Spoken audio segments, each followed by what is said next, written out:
Well, Shav, thanks for joining us here. We've spoken to a few drivers already, and they've mentioned asymmetric setup. Could you help us explain what that is and why you would run a car in that way for this circuit? Yeah, this track, if you think when we were last running on here, it was unusual in that all the right-handers are very, very fast corners, the left-handers are mid and low speed.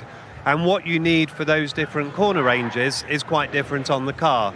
So things like the camber, obviously if you get the inside wheel, you might want to stand that up a bit just so it's not going so far over in the high speed. You can do things with mechanical balance as well and cross weight. So it becomes a bit like a chair with a short leg, but you can make it pointier in one way, more stable in the other. And even the roll of the car, you don't need to set it up flat. But the issue is what you gain in one direction, you tend to lose in the other. So it's quite a fine balance, and often you find you're just compromising a fast right-hander for a slow left-hander.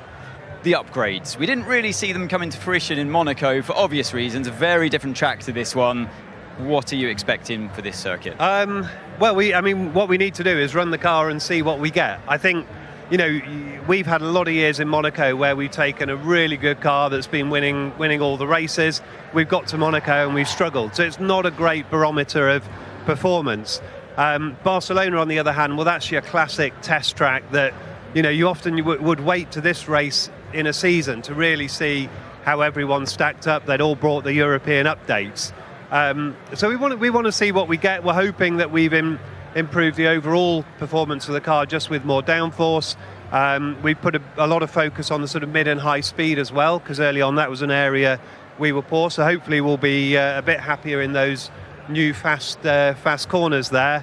And we've also done a bit of work on the front suspension. So we've changed the angle of that wishbone, the top wishbone, and what we're doing there is playing with the anti-dive geometries.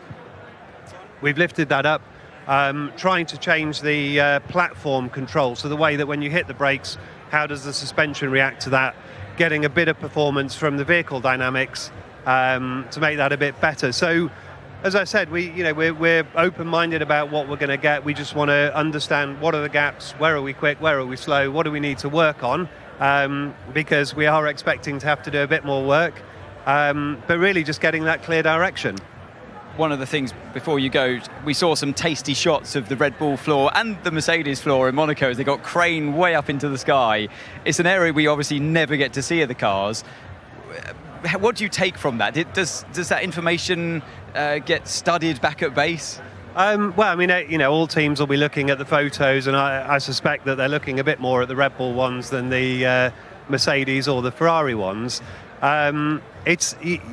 There's certainly, you can get ideas about what they're trying to do with flow structures, where they might be going with the development direction. If you look at last year, you look at this year, you can understand a bit about what they're doing there. But the reality is, while those pictures can give you a bit of inspiration or an idea, it's not as simple as let's copy that, put it on our car, and we'll be as quick as they are. It's definitely not a case of that. And sure.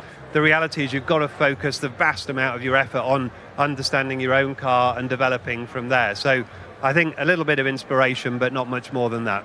Well, Shav, best of luck for the weekend, and thanks so much for the explainers. Thank you very much.